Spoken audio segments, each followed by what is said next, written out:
the restoration of the fullness of the gospel of Jesus Christ, a bicentennial proclamation to the world, the first presidency and council of the 12 apostles of the Church of Jesus Christ of Latter-day Saints.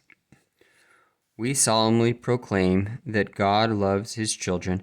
In every nation of the world, God the Father has given us the divine birth, the incomparable life, and the infinite atoning sacrifice of his beloved Son, Jesus Christ. By the power of the Father, Jesus rose again and gained the victory over death. He is our Savior, our exemplar, and our Redeemer.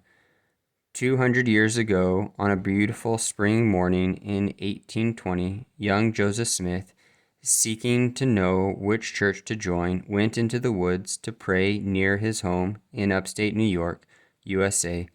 He had questions regarding the salvation of his soul and trusted that God would direct him.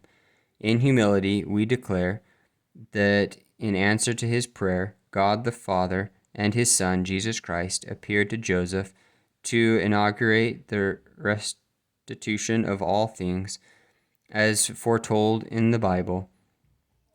In this vision, he learned that following the death of the original apostles, Christ's New Testament church was lost from the earth. Joseph would be an instrument in its return.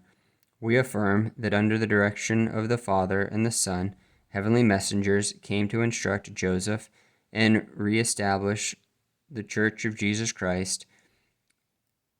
The resurrected John the Baptist bestowed the authority to baptize by immersion for the remission of sins. 3 of the original 12 apostles, Peter, James, and John, restored the apostleship and keys of priesthood authority. Others came as well, including Elijah, who restored the authority to join families together forever in eternal relationships that transcend death. We further witness that Joseph Smith was given the gift and power of God to translate an ancient record, the Book of Mormon, another testament of Jesus Christ.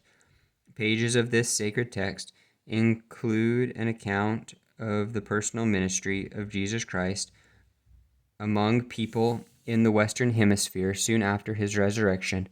It teaches of life's purpose and explains the doctrine of Christ, which is central to that purpose.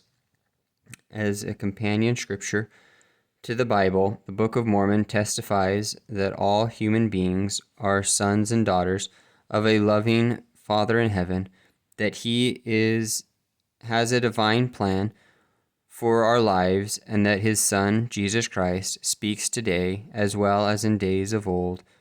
We declare that the Church of Jesus Christ of Latter-day Saints, organized on April 6, 1830, is Christ's New Testament church restored. This church is anchored in the perfect life of its chief cornerstone, Jesus Christ, and in his infinite atonement and literal resurrection. Jesus Christ has once again called apostles and has given them priesthood authority. He invites all of us to come unto him and his church, to receive the Holy Ghost, the ordinances of salvation, and to gain enduring joy.